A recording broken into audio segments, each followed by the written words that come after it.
Hi hello friends, ಎಲ್ಲರಿಗೂ ನಮಸ್ಕಾರ. Welcome back to Uma Pavagada cooking and blog. ಇವತ್ತಿನ ರೆಸಿಪಿ ಮಶ್ರೂಮ್ ಅಥವಾ ಅಣಬೆ ಬಿರಿಯಾನಿ. ಯಾವ ರೀತಿ ಮಾಡೋದಂತ ನೋಡೋಣ. ಅದಕ್ಕೂ ಮುನ್ನ ರೆಡ್ ಕಲರ್ ಸಬ್ಸ್ಕ್ರೈಬ್ ಬಟನ್ ನ ಕ್ಲಿಕ್ ಮಾಡಿ, ಆನಂತರ ಪಕ್ಕದಲ್ಲೇ ಇರುವ ಬೆಲ್ ಬಟನ್ ನ ಕ್ಲಿಕ್ ಮಾಡಿದ್ರೆ ನಾನು ಮಾಡುವ ಪ್ರತಿ ವಿಡಿಯೋ ನೋಟಿಫಿಕೇಶನ್ ನಿಮಗೆ ಬರುತ್ತೆ. ಮಶ್ರೂಮ್ ಬಿರಿಯಾನಿ ಮಾಡೋದಕ್ಕೆ ಇಲ್ಲಿ ನಾನು 200 ಗ್ರಾಮ್ನಷ್ಟು ಮಶ್ರೂಮ್ನ ತೊಳೆದು ಕಟ್ ಮಾಡಿ ಇಟ್ಕೊಂಡಿದ್ದೀನಿ. 100 ಗ್ರಾಮ್ನಷ್ಟು ಬಟಾಣಿ, ಇದು ಹಸಿ ಬಟಾಣಿ, 2 ಗೆಡ್ಡೆ ಬೆಳ್ಳುಳ್ಳಿನ ಬಿಡಿಸಿಟ್ಕೊಂಡಿದ್ದೀನಿ, 1 ಇಂಚಿನಷ್ಟು ಶುಂಠಿ, 4 ರಿಂದ 5 ಹಸಿಮೆಣಸಿನಕಾಯಿ, ಸ್ವಲ್ಪ ಕೊತ್ತಂಬರಿ, ಸ್ವಲ್ಪ ಪುದೀನ, 2 ಪೀಸ್ನಷ್ಟು ಚಕ್ಕೆ, 4 ರಿಂದ 5 ಲವಂಗ, ಒಂದು ಸ್ವಲ್ಪ ಜಾವಿತ್ರಿ, 2 ಏಲಕ್ಕಿ, 1/4 ಟೀ ಸ್ಪೂನ್ ಅಷ್ಟು ಸೋಂಪು.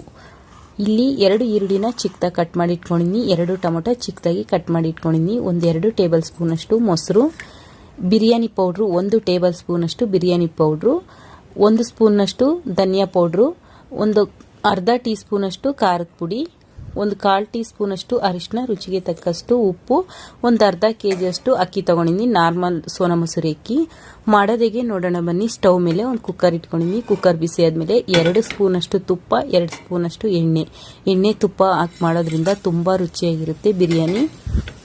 ಎಣ್ಣೆ ಬಿಸಿ ಆದಮೇಲೆ ಈ ಮಸಾಲೆ ಪದಾರ್ಥಗಳು ಹಾಕೊಳ್ಳೋಣ. ಚಕ್ಕೆ, ಲವಂಗ, ಸೋಂಪು, ಏಲಕ್ಕಿ ಎಲ್ಲ ಹಾಕಿ ಸ್ವಲ್ಪ ಫ್ರೈ ಮಾಡ್ಕೊಳ್ಳೋಣ. ಈಗ ಈರುಳ್ಳಿ ಹಾಕೊಳ್ಳೋಣ. ಈರುಳ್ಳಿನ ಅಷ್ಟೇ ಸ್ವಲ್ಪ ಚೆನ್ನಾಗಿ ಫ್ರೈ ಮಾಡ್ಕೊಳ್ಳೋಣ.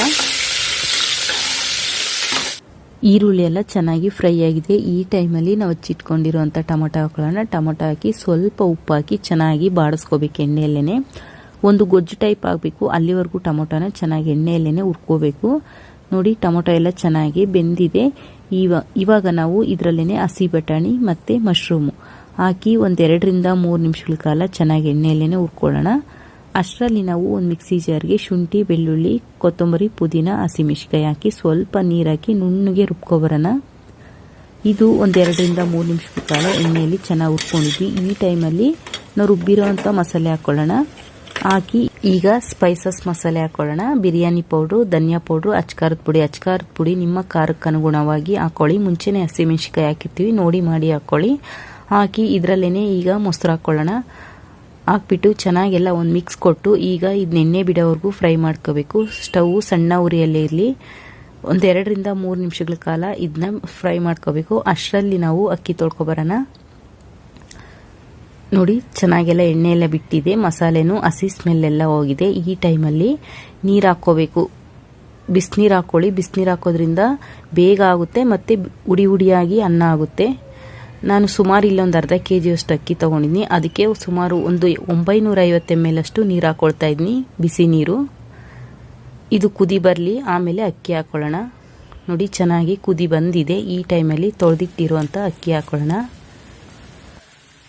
ಅಕ್ಕಿ ಹಾಕ್ಬಿಟ್ಟು ಚೆನ್ನಾಗೆಲ್ಲ ಒಂದು ಮಿಕ್ಸ್ ಕೊಟ್ಟು ಈಗ ಬಿರಿಯಾನಿ ಇನ್ನೊಂದು ಎಕ್ಸ್ಟ್ರಾ ಟೇಸ್ಟ್ ಬೇಕು ಅಂದರೆ ಹಸಿ ತೆಂಗಿನಕಾಯಿ ತುರಿ ಹಾಕಿ. ಹಸಿ ತೆಂಗಿನಕಾಯಿ ತುರಿ ಹಾಕೋದ್ರಿಂದ ತುಂಬ ಚೆನ್ನಾಗಿರುತ್ತೆ ಬಿರಿಯಾನಿ. ಉಪ್ಪು ಖಾರನೆಲ್ಲ ಚೆನ್ನಾಗಿ ಬ್ಯಾಲೆನ್ಸ್ ಮಾಡುತ್ತೆ, ಒಂದು ಎಕ್ಸ್ಟ್ರಾ ರುಚಿ ಕೊಡುತ್ತೆ. ಬೇಕಿದ್ರೆ ಹಾಕಿ, ಇಲ್ಲಾಂದರೆ ಸ್ಕಿಪ್ ಮಾಡಿ. ಹಾಕೋದ್ರಿಂದ ತುಂಬ ರುಚಿಯಾಗಿರುತ್ತೆ. ತೆಂಗಿನಕಾಯಿ ತುರಿ ಹಾಕಿ ಈಗ ಇದರಲ್ಲೇ ಕಸೂರಿ ಮೇಥಿ ಹಾಕೊಳ್ಳೋಣ. ಕಸೂರಿ ಮೇಥಿ ಸ್ವಲ್ಪ ಬಿಸಿ ಮಾಡಿ ಸ್ವಲ್ಪ ಪೌಡ್ರ್ ಥರ ಮಾಡಿಬಿಟ್ಟು ಹಾಕೊಳ್ಳೋಣ.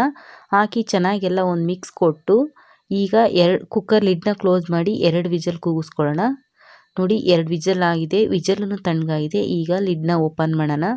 ವಾವ್, ಸೂಪರಾಗಿ ಆಗಿದೆ ಬಿರಿಯಾನಿ ಅಂತೂ. ತುಂಬ ಚೆನ್ನಾಗಿ ಬಂದಿತ್ತು ಬಿರಿಯಾನಿ ಅಂತೂ. ನಾನು ಹಾಕಿರೋಂಥ ಮೆಜರ್ಮೆಂಟ್ನೆಲ್ಲ ಕರೆಕ್ಟಾಗಿ ಫಾಲೋ ಮಾಡಿ. ತುಂಬ ರುಚಿಯಾಗಿ ಬರುತ್ತೆ ಬಿರಿಯಾನಿ. ನಮ್ಮ ಮನೆಯಲ್ಲಂತೂ ಒಂದೇ ಟೈಮ್ಗೆ ಖಾಲಿ ಮಾಡಿದರು, ಅಷ್ಟು ರುಚಿಯಾಗಿತ್ತು. ನೋಡಿ, ಚೆನ್ನಾಗೆಲ್ಲ ಒಂದು ಮಿಕ್ಸ್ ಕೊಟ್ಟು ಸರ್ವ್ ಮಾಡ್ಕೊಳ್ಳೋಣ. ನೋಡಿದ್ರಲ್ವಾ ಮಶ್ರೂಮ್ ಅಥವಾ ಅಣಬೆ ಬಿರಿಯಾನಿ ಯಾವ ರೀತಿ ಮಾಡೋದಂತ. ಈ ರೆಸಿಪಿ ನಿಮಗೆ ಇಷ್ಟವಾದರೆ ಲೈಕ್ ಮಾಡಿ, ಕಮೆಂಟ್ ಮಾಡಿ, ಶೇರ್ ಮಾಡಿ. ಇನ್ನು ಚಾನಲ್ ಸಬ್ಸ್ಕ್ರೈಬ್ ಆಗಿಲ್ಲ ಅಂದರೆ ಸಬ್ಸ್ಕ್ರೈಬ್ ಆಗಿ. ಪಕ್ಕದಲ್ಲೇ ಇರುವ ಬೆಲ್ ಬಟನ್ನ ಕ್ಲಿಕ್ ಮಾಡಿದರೆ ನಾನು ಮಾಡುವ ಪ್ರತಿ ವಿಡಿಯೋ ನೋಟಿಫಿಕೇಷನ್ ನಿಮಗೆ ಬರುತ್ತೆ. ಇನ್ನಷ್ಟು ಈಜಿ ರೆಸಿಪಿಗಾಗಿ Uma Pavagada cooking channel and ವ್ಲಾಗ್ನ ನೋಡ್ತಾ ಇರಿ. ವಿಡಿಯೋ ನೋಡಿದ್ದಕ್ಕಾಗಿ ಧನ್ಯವಾದಗಳು.